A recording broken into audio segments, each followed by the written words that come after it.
Donc ce qui est unique chez Massaro, c'est d'être en mesure de faire des chaussures en botterie pour femmes, pour hommes, de fournir les maisons de haute couture.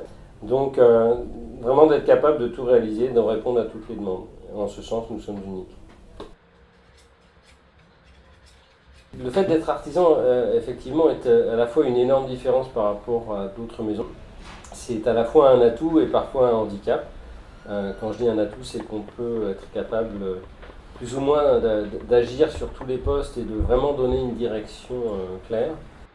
Parce que les gens viennent chez Massaro pour chercher du Massaro, vraiment pour le confort, pour la chaussure, pour notre créativité, pour notre savoir-faire. C'est vraiment le travail du bottier. Donc c'est le travail de l'artisan qui cherche le travail d'art plus que la marque. C'est une couture très pointe, ça. Après le nœud, je crois que c'est un nœud de cellier ou de maroquinier, je sais plus. Ils utilisent le même. Nous avons travaillé sur la semelle en essayant de retrouver le M de la maison Massaro avec ce motif qu'il y a sous les semelles. Donc le talon, la semelle est jaune et la cambrure est plus foncée. Noir très souvent, là sur celle-ci c'est bleu. Mais l'idée c'est vraiment de retrouver le M de la maison Massaro. Donc la première chose passe par l'accueil du client. Donc déjà il faut lui faire découvrir notre univers s'il ne le connaît pas encore. Et ensuite définir ensemble le modèle qu'on pourrait faire pour eux. Et partant de là, c'est des étapes techniques qui commencent à intervenir. C'est la prise de mesure, c'est définir ensemble le modèle, la hauteur du talon, le type de bout, le type de look qu'on veut avoir au niveau de la chaussure. Je le marque. Voilà. Et donc là je dois aller chercher 25 1/4, donc je vérifie. Une fois que l'essayage est validé ou confirme le travail du formier,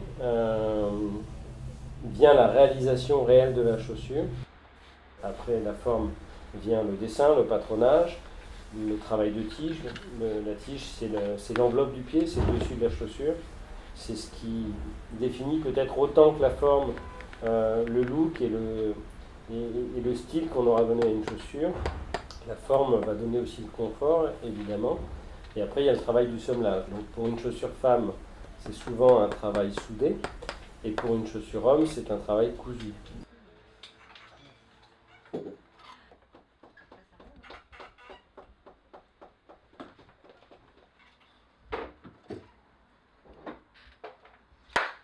Il y a quelqu'un qui parlait de morphopsychologie. Voilà.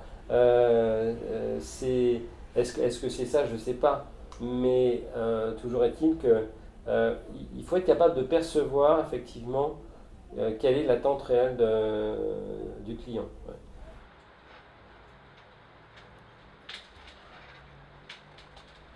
La définition du luxe. J'ai l'impression que certains de nos clients